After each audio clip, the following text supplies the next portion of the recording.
নালদকাণ্ড একটা চক্রান্ত। একটা লোক আছে তালপাতার সেপাই না সেনাপতি কি বলে ডাকে, সব তৃণমূলের নেতারা থাকে। সে অ্যালকেমিস্ট বলে একটা কোম্পানি ছিল তার খুড়শ্বশুরে, তাকে দিয়ে এই পুরো কাণ্ডটা করেছিল। এটা একটা চক্রান্ত। এটা কোনো আপনার কি বলে ওটাকে স্টিং অপারেশনই নয়। এটা ওই ভদ্রলোককে ইউজ করে একটা চক্রান্ত করা হয় বিভিন্ন লোককে। যখন সেই তালপাতার সেপাই রাজনীতিতে দাঁড়াতে চাইছিল তখন সে চায় যে তার বিভিন্ন যে সিনিয়র নেতা যারা আছে তাদের নামে একটা বদনাম রুটিয়ে দিতে, সেই জন্য এই কাজটা করা হয়েছে। সুতরাং এইটা কোনো দুর্নীতির সঙ্গে এর সমস্যা অনেক দূরে। আগে চক্রান্তের দিকটা দেখতে হয় যে কে চক্রান্তটা করেছিল, কেন চক্রান্ত করেছিল, ওইটি তো শুরু করেছে, অ্যালকেমিস্টের তদন্ত তো শুরু করেছে। টিএমসি নেতাদেরও তো দেখা গেছিল সেই ভিডিওগুলোতে। টিএমসি নেতাদেরই তো দেখা গেছিল, আর কাকে দেখা গেছিল? রাইট। তো সেক্ষেত্রে কি তারাও ওই চক্রান্তের শিকার? আপনি মনে করেন? অবশ্যই অবশ্যই তারা চক্রান্তের শিকার। কেউ সেই চক্রান্তের শিকার হয়ে এখনো গিয়ে ওই তালপাতার সেপাইকে সেনাপতি বলে ডাকছেন। কোন যুদ্ধ তিনি জিতেছেন আমি জানি না, সেনাপতি তো ঠিক আছে, দেখা যায়। আপনি নির্ভুলভাবে যার কথা বললেন তিনি যদি নির্বাচনী ময়দানে আপনার প্রতিদ্বন্দ্বিতায় দাঁড়ায়, আপনি লড়াই করবেন? দাঁড়াবেন। আমি কি ভয় পালিয়ে যাবো? যদি আমাকে বিজেপি তার বিরুদ্ধে দাঁড় করায় আমি কি ভয় পালিয়ে যাবো?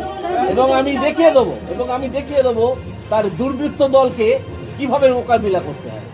তার একটা পরিষ্কার দুর্বৃত্ত দল আছে ডায়মন্ড হারবারে, তাদের মোকাবিলা করেই তাকে লক্ষ লক্ষ ভোটে হারাবে। আর মমতা বন্দ্যোপাধ্যায় বলছেন আপনি যেখান থেকে দাঁড়াবেন সেখান থেকে আপনাকে হারাবে।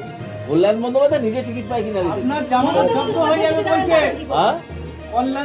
কল্যাণ বন্দ্যোপাধ্যায় বলছে আপনার জামানত জব্দ হয়ে যাবে। আরে কল্যাণ ঘোষ কি ভবিষ্যৎবাণী করতে শুরু করেছেন নাকি? হ্যাঁ, কল্যাণ বন্দ্যোপাধ্যায় কি ভবিষ্যৎবাণী করতে শুরু করেছেন? আমার তো তাহলে একটা মিনিংফুল লড়াই হবে। কারণ মমতা বন্দ্যোপাধ্যায়কে আমি একজন প্রকৃত রাজনীতিবিদ বলে মনে করি। কোন তালপাতার সেপাইকে আমি দুষ্কৃতির বেশি কোনো সম্মান দিতে পারবো না। যাকে অন্যরা সেনাপতি বলছে না, নাম বলবো না। আমি অনেক নাম, আমি কি এখানে কোনো স্ল্যাং ল্যাঙ্গুয়েজ ইউজ করতে এসেছি আমি তার নাম নেবো? সেই নামটাকে আমি স্ল্যাং ল্যাঙ্গুয়েজ বলে মনে করি, আমি সেই নামটাই নেবো না। আপনি বলছেন একটু, আপনি কি মনে করেন যে তৃণমূল মানে দুর্নীতি, দুর্নীতি মানে তৃণমূল? হ্যাঁ, আমি তাই মনে করি। সন্দেশখালী নিয়ে আপনার মতামত, সন্দেশখালীতে কি চলছে?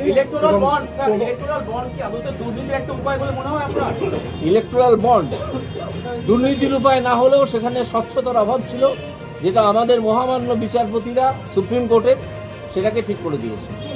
ममता बनर्जी को लेके आपका ख्याल क्या है? Mamata Banerjee yes, like other political personalities, she is also one political personality. What else? Sir, আপনার কি মনে হয় দুর্নীতি মামলা যখন চলছিল আপনি যেভাবে রায়গুলো দিচ্ছিলেন, আপনি ছাড়ার পরে সেই রকম যারা এখনো অনশন করছেন তারা কি সেই বিচারটা পাবেন যেটা আপনি ভরসা দিয়েছেন? সেটা আমি বলতে পারবো না। কারণ এখন যে বিচারপতিরা আছেন তারা তাদের মতো পদ্ধতিতে চলবেন। আমি তাদের পদ্ধতিতে চলছিলাম না। আমি একটা পদ্ধতিতে চলছিলাম যেটা সুপ্রিম কোর্ট অবধি যেটার মান্যতা পেয়েছে। আপনি আদালত থেকে জনতার আদালতে যাচ্ছিলেন, আপনি এতদিন আদেশ দিয়েছেন, মানুষের কথা শুনতে হবে এবার আপনাকে। এই রাজ্যে আপনার পরিকল্পনা কি? কারণ আপনি ব্যতিক্রমী। আপনি একটা অত্যন্ত ভালো প্রশ্ন করেছেন। আমার মনে পড়ছে যে আমি একবার পশ্চিমবঙ্গের 7টা অ্যাগ্রো ক্লাইমেটিক জোন নিয়ে কথা বলেছিলাম।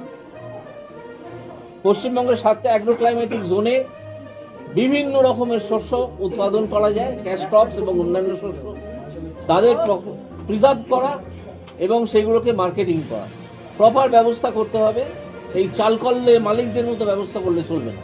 ব্যবস্থা যদি করা যায় তাহলে কৃষকরাও উপকৃত হবেন এবং সবাই জানে যে কৃষি যদি উপকৃত হয় শিল্প উপকৃত হয়।